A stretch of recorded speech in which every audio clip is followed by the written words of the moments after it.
اعوذ باللہ من الشیطان الرجیم بسم اللہ الرحمن الرحیم وَإِذْ أَخَذَ اللَّهُ مِيثَاقَ الَّذِينَ أُوتُوا الْكِتَابَ لَتُبَيِّنُنَّهُ لِلنَّاسِ وَلَا تَكْتُمُونَهُ فَنَبَذُوهُ وَرَاءَ ظُهُورِهِمْ وَاشْتَرَوْا بِهِ ثَمَنًا قَلِيلًا فَبِئْسَ مَا يَشْتَرُونَ صدق اللہ العظیم۔ اللهم صل على سيدنا ومولانا محمد وعلى آل سيدنا ومولانا محمد وبارك وسلم وصلی علیہ۔ سامعین محترم، گزشتہ آیات کے اندر اللہ رب العزت نے موت کی اٹل حقیقت کو پیش فرمایا کہ جو جہاد سے انحراف کرتے ہیں، اوائڈ کرتے ہیں، تو ان پر بھی موت نے آ جانا ہے۔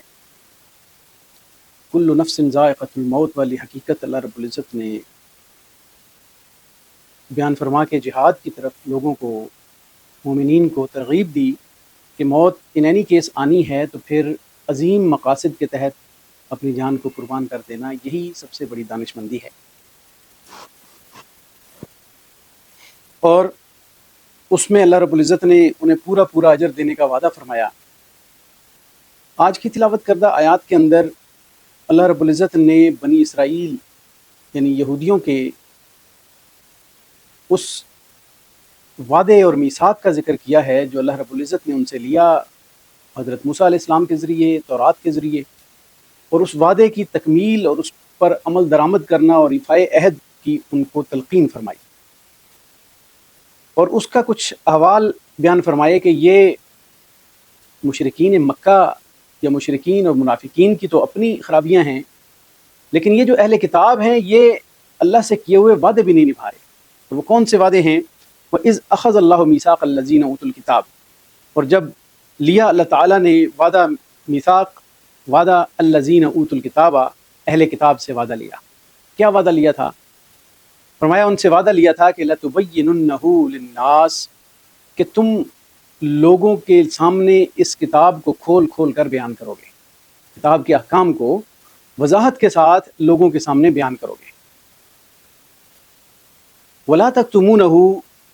اور اس میں سے کچھ بھی تم نہیں چھپاؤ گے، یعنی چھپانا نہیں ہے، کچھ بھی کھول کھول کر واضح طور پہ بیان کرنا ہے، یعنی تورات کے احکام کا ذکر فرمایا۔ اب یہ ایک جنرل حکم تھا جو انہیں بھی دیا گیا، اور ضمناً مسلمانوں کو بھی یہی حکم ہر آیت کا پہنچتا ہے کہ جیسے انہیں یہ حکم دیا گیا تھا کہ کتاب کے احکام کو کھول کھول کر بیان کرنا ہے، کسی چیز کو چھپانا نہیں ہے، کتمان حق نہیں کرنا، مداہنت نہیں کرنی، بات کو واضح طور پہ پہنچانا ہے، کھول کھول کر بیان کرنا ہے۔ تو انہوں نے اللہ کے اس حکم اور اس میثاق کو پورا کرنے کی بجائے فَنَبَذُوهُ وَرَاءَ ظُهُورِهِمْ، تو انہوں نے اس میثاق کو، اس وعدے کو اپنی پیٹھوں کے پیچھے پھینک دیا، یعنی توڑ دیا، پورا نہ کیا۔ وَاشْتَرَوْا بِهِ ثَمَنًا قَلِيلًا، اور اس کے ذریعے معمولی ثمنًا قلیلا، تھوڑی سی قیمت کے مول کے بدلے انہوں نے وعدہ ہی توڑ دیا۔ ان دنیا کی معمولی قیمت پوری دنیا اللہ کی کتاب کے مقابلے میں اگر لگائی جائے تو وہ ساری کی ساری بھی معمولی قیمت بنتی ہے، تو انہوں نے جو لیا اس کو اللہ نے معمولی قیمت قرار دیا، چاہے وہ جتنا بڑا بینیفٹ لے لیں۔ وہ دنیا کا بینیفٹ ہے، دنیاوی زندگی میں جتنے بڑے فوائد کو لے لیتا ہے تو اللہ اس کو ثمنًا قلیلا فرماتا ہے۔ خصوصاً جب کوئی حق کو فروخت کر کے جنت کے بدلے میں جہنم کو خرید لیتا ہے، ہدایت کے بدلے میں گمراہی کو خرید لیتا ہے، تو یہ ساری چیزوں کا جو ہے اللہ نے فرمایا کہ یہ ثمنًا قلیلا بنتا ہے۔ یہاں پہ بھی فرمایا کہ تھوڑی قیمت کے لیے، معمولی دنیاوی فائدے کے لیے انہوں نے اس وعدے کو پس پش ڈال دیا۔ وعدہ پورا کرنے کی بجائے انہوں نے اس کتاب اللہ کو یعنی تورات کو، اس کے احکام کو چھپانا شروع کر دیا، اور نہ صرف یہ کہ لوگوں کو واضح طور پہ بیان نہ کیا، بلکہ واضح احکام کے اندر بھی انہوں نے ایسے پردوں میں چھپایا ان باتوں کو کہ لوگوں تک اس بات کا پتہ نہ چل سکے، چھپا دیا کرتے۔ کئی ایسی مثالیں آتی ہیں قرآن مجید کے اندر کہ جو اہل کتاب کے اس کتمان حق کو چھپانے کے حوالے سے ان کی مثالوں کے طور پہ ذکر کیا گیا ہے قرآن مجید۔ تو خصوصاً توحید کے حوالے سے جو اللہ رب العزت نے ان کو پابند کیا تھا کہ توحید پر کاربند رہنا اور شرک سے باز رہنا، موسیٰ علیہ السلام اپنی پوری زندگی ان کو توحید کی دعوت دیتے رہے، لیکن انہوں نے سب سے پہلے اللہ کی توحید کے اندر خلل ڈالا. وقالت الیہود عزیر ابن اللہ، یہودی کہنے لگے کہ عزیر اللہ کا بیٹا ہے، اللہ کا بیٹا قرار دیا. دیگر شرکیہ عقائد ان کے اندر آ گئے. اور دوسری بڑی جو چیز چھپائی انہوں نے، جو تورات کے اندر بڑی واضح طور پہ لکھی تھی، سابقہ انبیاء علیہ السلام کی پیشن گوئیوں کے اندر تھی، وہ تھی حضرت محمد مصطفیٰ احمد مجتبیٰ صلی اللہ علیہ وسلم کی بعثت، جس کی خوشخبری پہلے نبی سناتے آئے ایک دوسرے کو اور ان کی کتابوں میں ذکر رہی. اس خوشخبری کو انہوں نے بڑے طریقے کے ساتھ چھپا لیا اور لوگوں تک اس بات کو واضح نہ کیا. ان کے احبار اور روحان، جو ان کے پیر اور پادری تھے بڑے بڑے، انہوں نے اس حق کو چھپا لیا. یعنی یہ وعدہ لیا تھا کہ کتاب اللہ کو بیان کرنا ہے، چھپانا کچھ نہیں. انہوں نے اس وعدے کو توڑا، توحید میں بھی خلل ڈالا، شرک کے اندر مبتلا ہو گئے، کتاب کی تعلیمات کو بھی چھپایا اور اس کو لوگوں تک جانے ہی نہ دیا. حضرت موسیٰ علیہ السلام کا جو آخری وصیتیں اور بیان اور خطاب کتاب استثناء کے اندر ذکر ہوتا ہے تورات کے اندر، وہ یہی ہے. وہ فرماتے تھے کہ یہ اللہ کی کتاب کو اپنے دلوں میں بٹھا لو، سمجھ لو، لکھ لو، یاد کر لو، اس کو عمل کرو، اس کو تذکرہ کیا کرو اور اس کتاب کو ایک دوسرے تک پہنچایا کرو. جب فلسطین کے اندر جب وہ گئے تو انہوں نے اس بات کا جو اعلان کروایا ان سے کہ یہ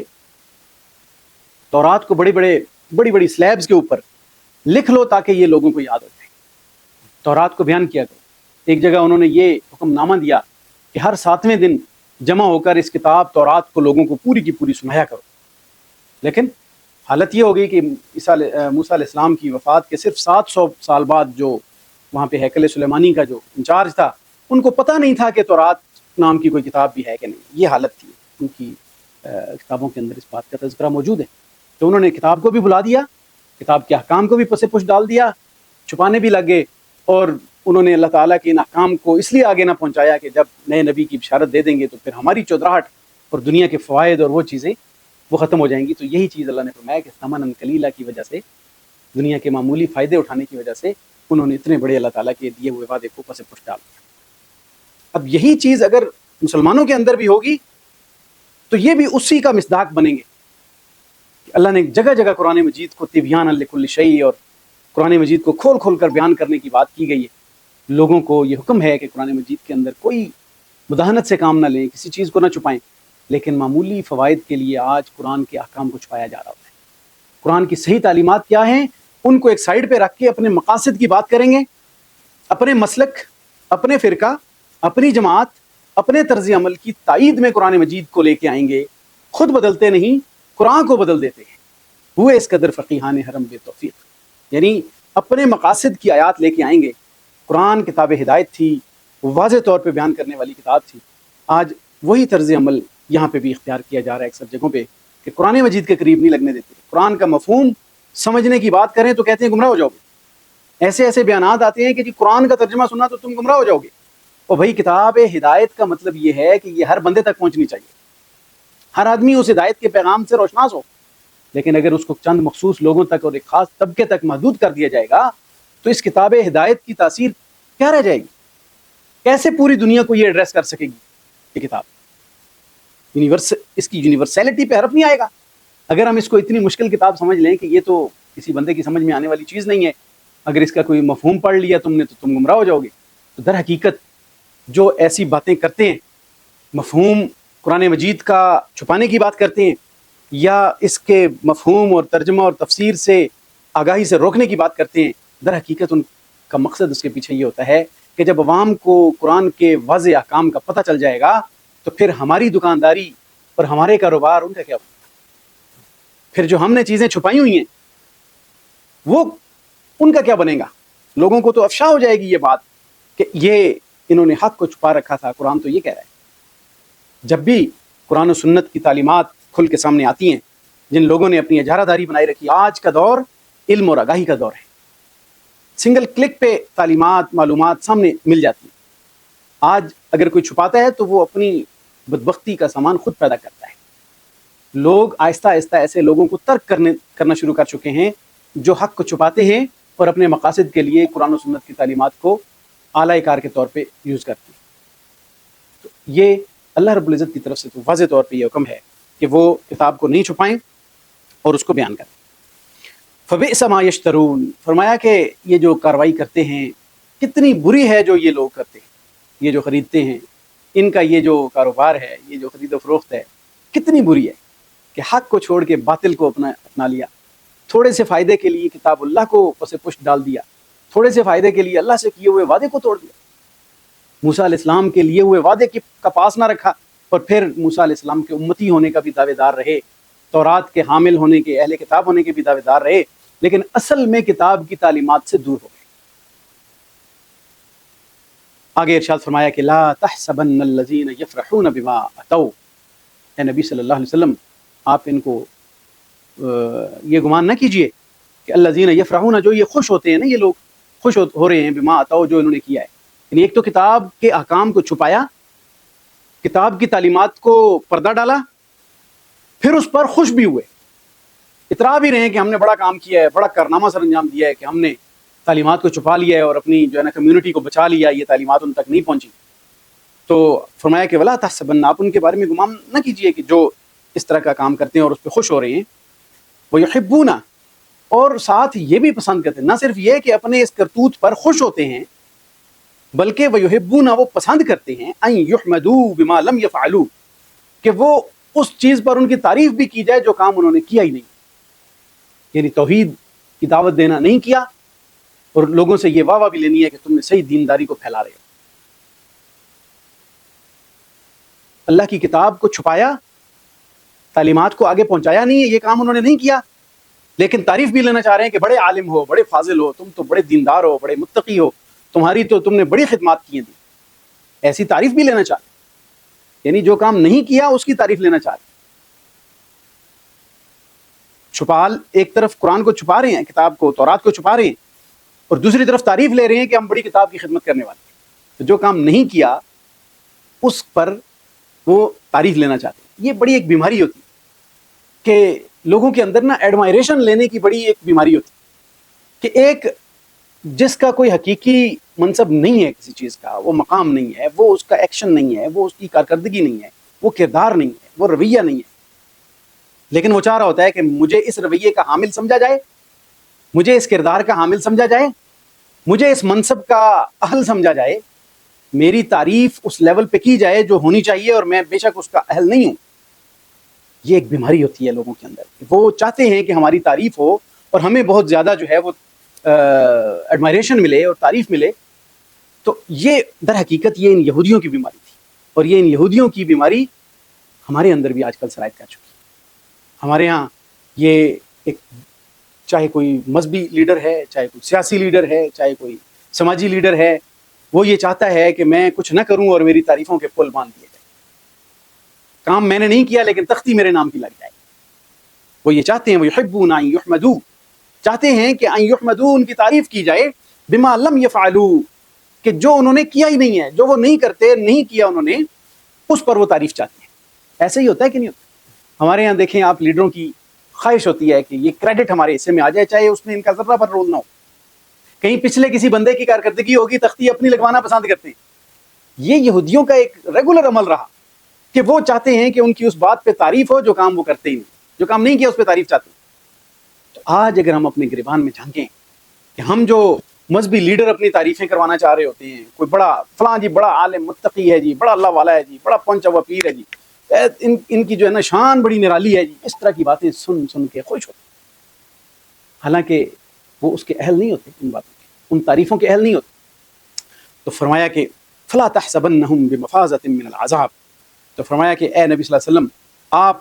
ان کو یہ گمان نہ کیجئے کہ وہ عذاب سے بچ جائیں گے، یہ گمان نہ کیجئے کہ وہ عذاب سے بچ جائیں گے، بلکہ وَلَهُمْ عَذَابٌ علیم، ان کے لیے دردناک عذاب، یعنی حق کو چھپا کے بیٹھے ہیں، کتاب کے اوپر پردہ ڈال کے بیٹھے ہیں، کتمان حق کے مرتکب ہو رہے ہیں، اور گمان یہ کر رہے ہیں کہ ہماری تعریفیں ہوں، ہمیں ایڈمائریشن ملے، ہماری جو ہے وہ لوگ ہماری تعریفیں کریں۔ تو فرمایا کہ تم ان کے بارے میں یہ گمان نہ کرو کہ وہ جو ہے وہ عذاب سے بچ جائیں گے اس تعریف کی وجہ سے، یہ تعریف انہیں عذاب سے نہیں بچا سکے۔ کئی ایسے لوگوں کو بعد میں لوگ جا کے جہنم میں دیکھیں گے کہ تم تو بڑے نیک لوگ تھے، تم تو ہمیں گائیڈ کیا کرتے تھے، لیکن اپنی حالت کیا ہے تمہاری کہ تم جہنم میں پڑے ہوئے۔ یہ عجیب سا سین ہوگا کہ قیامت والے دن اس عذاب میں جب وہ مبتلا ہوں گے تو اس وقت وہ اپنے افسوس کریں گے کہ ہم جو کہتے تھے وہ کرتے نہیں، اور جو کرتے نہیں تھے اس کی تعریف چاہتے تھے، جو آج کل ہمارا وتیرہ بن چکا ہے۔ تو فرمایا کہ وہ فلا تحسبنہم بمفازۃ من العذاب، آپ انہیں گمان نہ کیجئے کہ وہ عذاب سے بچ جانے والے ہوں گے، عذاب سے محفوظ رہ جائیں گے، بلکہ وَلَهُمْ عَذَابٌ علیم، ان کے لیے دردناک قسم کا عذاب ہوگا، دردناک عذاب ان کے لیے ان کا مقدر بنے گا۔ لہٰذا یہ خطاب در حقیقت اس وقت کے ابتدائی طور پہ جو وہاں پہ اہل کتاب تھے ان کو کیا جا رہا ہے کہ تم اپنے آباء و اجداد کی طرح اس وعدے کو پس پشت نہ ڈالو، جیسے تمہارے آباء و اجداد نے تورات کے احکام کو چھپایا اور واضح طور پہ نہیں پہنچایا، تو تم کم از کم اس چیز کے محتاط ہو جاؤ۔ اصل میں تو یہ سارے واقعات جو بنی اسرائیل کے بیان کیے جاتے ہیں اس میں اولین طور پہ تو وہ اس دور کے نبی کریم صلی اللہ علیہ وسلم کے دور کے جو اہل کتاب ہیں ان کو اصلاح کرنا مقصود ہوتا ہے کہ تم ذرا اپنے آباء و اجداد کے کرتوت دیکھو نا، تو یہ تو بالکل اللہ فرماتے ہیں کہ میرے ایجنڈے کے مطابق نہیں ہے، میرے پروگرام کے مطابق نہیں ہے، میری تعلیمات کے مطابق نہیں ہے، تو تم کم از کم اپنے آپ کو اس سے بچا لو تاکہ تم اس جہنم کے عذاب سے بچ جاؤ۔ یہ بیسک ایڈریس ہوتا ہے۔ پھر اس کے بعد ضمناً ان تعلیمات کا جو حکم ہے وہ پوری امت مسلمہ پر بھی اپلائی ہوتا ہے کہ یہ بھی ان بری صفات سے اپنے آپ کو ہر حال میں بچائیں گے تاکہ اس عذاب سے تو یہ بھی بچ جائے۔ یہاں تک یہ صورت آل عمران کے 4 ابواب کا اینڈ ہوتا ہے۔ پھر اگلی چند آیات کے اندر پورے باب کے اندر جو مضامین بیان ہوئے ہیں ان کو شارٹ سے ایک حصے میں ان سب کو ریوائز کیا گیا ہے اور ان سب کو دہرایا گیا ہے تاکہ وہ پچھلا پوری صورت کا جو میسج ہے وہ ایک شارٹ سے خلاصے کی شکل میں بندوں کو دوبارہ اللہ تعالیٰ کی طرف سے پہنچ جائے۔ سورۃ آل عمران کا یہ جو اختتامی رکوع ہے اس کے اندر وہ مضامین ان کا اعادہ کیا گیا ہے، ان کو دوبارہ دہرایا گیا ہے۔ انشاءاللہ العزیز اگلے درس کے اندر ہم ان مضامین پر بات کریں گے۔ اللہ تعالیٰ سے دعا ہے کہ اللہ تعالیٰ قرآن مجید کی سمجھ نصیب فرمائے، جو کچھ کہا گیا سنیں گے اس پہ عمل کرنے کی توفیق عطا فرمائے، ہمیں قرآن و سنت کی تعلیمات کو پہنچانے اور کھول کھول کر بیان کرنے کی توفیق عطا فرمائے۔ وآخر دعوانا ان الحمد للہ رب العالمین۔